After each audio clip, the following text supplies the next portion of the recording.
hoy hablaremos de Leonora Carrington, nacida el 6 de abril de 1917 en Clayton Green, Lancashire, noreste de Inglaterra, en una familia de clase alta. Pasó mucha parte de su infancia disfrutando de las tradicionales historias irlandesas y los libros de Lewis Carroll y Beatrice Potter.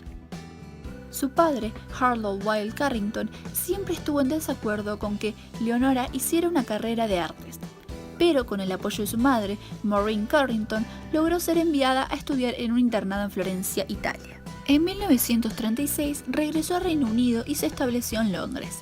Allí asistió a la primera exposición surrealista que abrió en Inglaterra. Ahí descubrió y quedó fascinada con la obra de Max Ernst, a quien conoció en 1937 en una cena. Luego de este evento, se distanció completamente de su familia y a sus 20 años de edad se mudó a París con Max Ernst, quien tenía 46 años de edad. Al mudarse a París, se acercó al círculo surrealista de Pablo Picasso, Salvador Dalí y André Breton. La artista remarcó que aunque eran revolucionarios, los surrealistas tenían ideas retrógradas sobre las mujeres involucradas en el movimiento. Para ellos, eran musas en potencia. Pero ella era una revolucionaria, una transgresora para su época. Se rebeló contra su familia, se dedicó al arte, lo que era muy mal visto en una mujer en esa época. Años después, los dos artistas, Leonora y Ernest, se mudaron a Provenza, donde el artista incursionó en la escritura con historias surrealistas y un poco autobiográficas. Pero al subir los nazis al poder, Ernest fue arrestado y Carrington tuvo que huir a España, donde tras sufrir un colapso nervioso fue internada en un hospital psiquiátrico en Santander. Tiempo después, su padre ordenó que fuera enviada a otro hospital, pero en Sudáfrica. Mientras esperaba el barco que la llevaría a su destino desde Lisboa, logró huir en un taxi a la Embajada de México, donde estaba Renato Leduc, un diplomático amigo suyo que había conocido en París. Establecieron un matrimonio por conveniencia y de esa forma ella, como esposa de un diplomático, pudo escapar a Nueva York, donde vivió un par de años. En 1942, Leonora llegó a México, se naturalizó y se enamoró de la escena artista mexicana y encontró inspiración en la cultura mexicana y maya. En México también conoció a otros artistas e intelectuales europeos que habían escapado de los horrores de la Segunda Guerra Mundial. También conoció a Remedios Varo, quien fue una muy querida amiga para ella y con quien compartió una visión onírica que corre por los lienzos de ambas artistas. También conoció a su segundo esposo, Emerico Weiss, un fotógrafo húngaro con el que tuvo dos hijos, Gabriel Weiss y Pablo Weiss. Estuvieron juntos hasta el fallecimiento del fotógrafo en 2007 a sus 95 años. El público mexicano recibió sus obras muy gratamente, lo que la incitó a seguir. Al ser una revolucionaria y transgresora para su época, Leonora fue también una figura clave del movimiento de liberación femenina de México en la década del 1970. A lo largo de su carrera produjo decenas de pinturas y esculturas. Siguió trabajando a pesar de su avanzada edad, mientras atendía sus labores de la casa. Leonora falleció en 2011 a sus 94 años de edad, por lo que algunos la consideran la última de los surrealistas. Como podemos ver, la vida de Leonora fue tan emocionante como sus obras, pintora, escultora y escritora, lo que era mal visto para una mujer en su época, pero sin importar lo que dijeran o podía pasar, ella siguió con su carrera de artista luchando por sus sueños. Ahora hablaremos sobre el recorrido artístico y algunas de las obras de Leonora Carrington. Max Ernst fue una gran influencia en las obras de Leonora, ya que le enseñó varias técnicas como el frottage y la alentó a formar parte del surrealismo. Leonora no solo pintaba, a lo largo de su vida también hizo esculturas, escribió obras de teatro, etc. Toda su obra gira alrededor de seres fantásticos, de mitos, magia y leyendas de la cultura celta, cuentos de hadas, relatos de fantasmas, historias que su madre y su nana le contaban de niña. Leonora recrea sus personajes fabulosos en universos soñados, ambientes mágicos y termina creando una mitología tan original como asombrosa. En sus obras se puede interpretar mucho poder femenino. Como sabemos, ella fue parte del movimiento feminista de México. Generalmente, los hombres surrealistas representaban a la mujer a través de desnudos, labios rojos o rostros de porcelana, intervenidos, mutados o fragmentados, pero claramente sensuales y voluptuosos.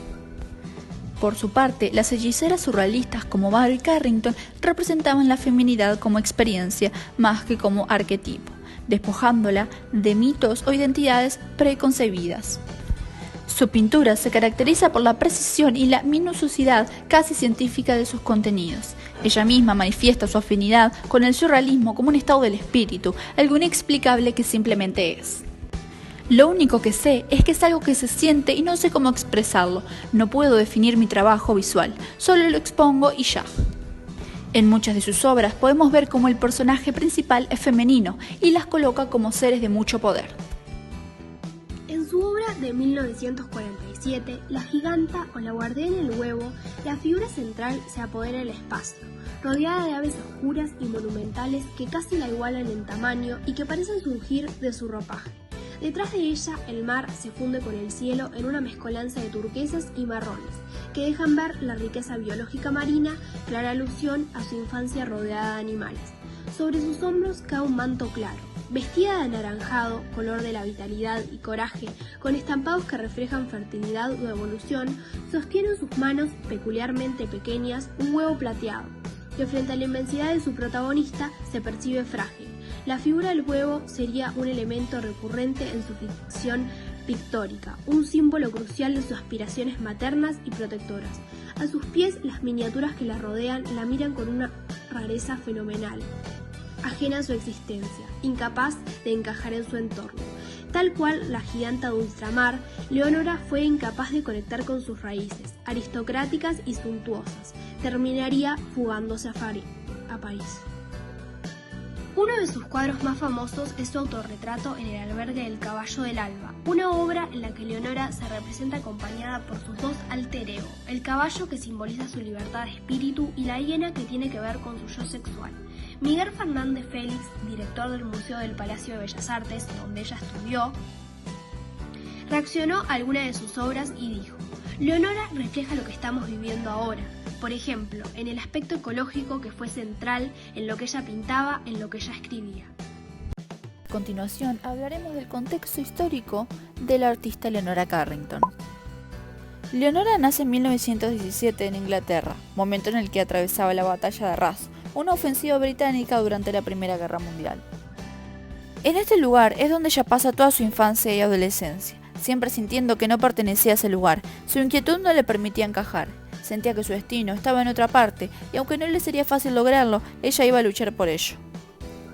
Una de las instancias más importantes en la vida del artista es cuando su padre cede y le permite ir a Florencia, donde ella logra ponerse en contacto con la época temprana del Renacimiento. Algo que solía decir Leonora es que ella no se clasifica como una artista surrealista. Ella menciona que ejecuta lo que siente, se expresa de una forma natural. Muchos decían que nació con el don. Como bien se menciona anteriormente, Leonora huye con Max Ernst a París. Sin embargo, en mayo de 1950 se llevan a su esposo a un campo de concentración. Esto fue crucial para Leonora. Ella no encontraba consuelo, lloraba y se provocaba espasmos que le sacudían el estómago como terremotos. Tras ese acontecimiento, Leonora deja Francia y va a buscar refugio a España. Al llegar a España, Leonora es internada en Santander bajo los efectos de mucha droga, provocando alucinaciones. Una de ellas, y la más importante, fue sentir que era la Trinidad. Después de todo lo vivido en Santander, Leonora consigue estar lúcida de nuevo y escribe un libro llamado Las Memorias de Leonora Carrington, donde cuenta todo lo acontecido. Después de escaparse a Lisboa, casarse con Renato Leduc, huir a Nueva York y conocer a artistas surrealistas, se dirige a México. En 1942 se une un grupo de migrantes europeos surrealistas refugiándose en México, un grupo muy unido. En 1947 realiza una obra inspirada en el matrimonio, a partir de su casamiento y sus dos hijos. Leonora tiene un cambio de actitud. Se dice que empezó a ver las cosas más positivas. Su concepción del mundo cambió. En 1956, Leonora se expone por primera vez en la Galería de Arte Mexicano. En conclusión, el contexto en el que vivió la artista Leonora Carrington fue bastante crítico pero característico de su época. Huyó de su casa y su país para dedicarse a lo que le apasionaba: el arte. Si bien sus padres no lo aceptaban porque era algo mal visto en una mujer de su época, ella decidió ir en contra de todo lo estipulado según su sociedad. También huyó de la Segunda Guerra Mundial. Muchas de sus obras se vieron marcadas por su vida bastante difícil. Sus obras se caracterizan por tener personajes fantásticos inspirados en cuentos que le contaba su abuela de pequeña, mitad humanos, mitad lobos, seres mitológicos y casi siempre a la mujer en un lugar heroico o como centro. Como ya sabemos, Leonora participó del movimiento feminista de México. Leonora pasa a ser la tercera artista surrealista de México después de Frida Kahlo y Remedios Varo. En esta instancia hablaremos de una de las pinturas más famosas del artista, Self-Portrait, Inn of the Down Horse, o autorretrato. Esta pintura la comenzó en Londres en 1937 y la completó en París en 1938. Es una de sus obras más reconocidas y ha sido llamada su primera obra verdaderamente surrealista. Las dimensiones de esta pintura son de 65 por 81,3 centímetros y está pintada con óleo sobre un lienzo. Con pantalones blancos y una melena salvaje, Carrington está sentada al borde de una silla en esta escena curiosa y onírica, con la mano extendida hacia la hiena brincando y de espaldas al caballo mecedor sin cola que vuela detrás de ella. Hija de un industrial inglés, Carrington pasó su infancia en una finca rural rodeada de animales y leyendo cuentos de hadas y leyendas. Ella revistió estos recuerdos en su edad adulta, creando pinturas pobladas de criaturas reales e imaginarias. Aquí el caballo blanco, que Carrington usó como su sustituto simbólico, galopa libremente hacia el verde paisaje más allá de la ventana con cortinas. Este autorretrato lo pintó más o menos en esa época, cuando tenía unos 20 años. La vemos sentada en medio de una habitación casi vacía, vestida con pantalones de montar y unos botines victorianos de tacón. Todos los elementos que la rodean reflejan su ansia de libertad y lo que le estaba ocurriendo en ese momento. La extraña butaca en la que se está sentada tiene brazos humanos y calza botines, como ella. Seguramente hace alusión a la vida elegante, aburrida y burguesa que sus padres habían programado para ella. Detrás del artista vemos un caballo balancín que vuela hacia la ventana. Está intentando escapar del claustrofóbico ambiente doméstico para poder correr libre por el campo. Este caballo de juguete, que no tiene crines, es la propia Leonora Carrington huyendo de sus padres. Sus crines son la melena desbocada del artista, agitada por el viento en pleno galope.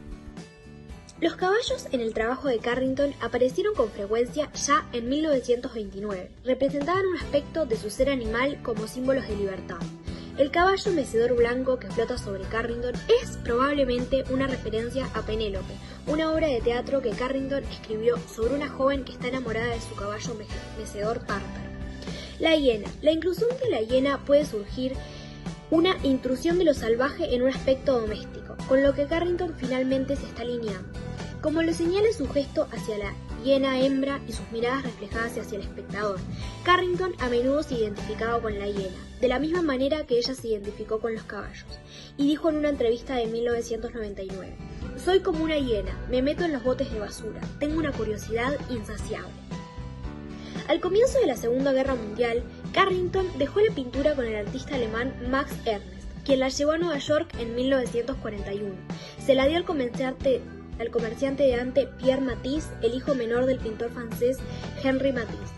En algún momento después de diciembre de 1942 y a su muerte, la pintura fue transferida a su viuda María Gaetana Matisse.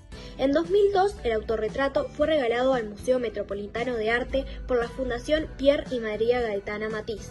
Esta obra actualmente se encuentra en la colección del Museo Metropolitano de Arte, ubicado en Nueva York, pero alrededor de la historia pasó por muchos museos como Museo Picasso Málaga, Manchester Art Gallery, Los Angeles Country Museum of Art y entre muchos.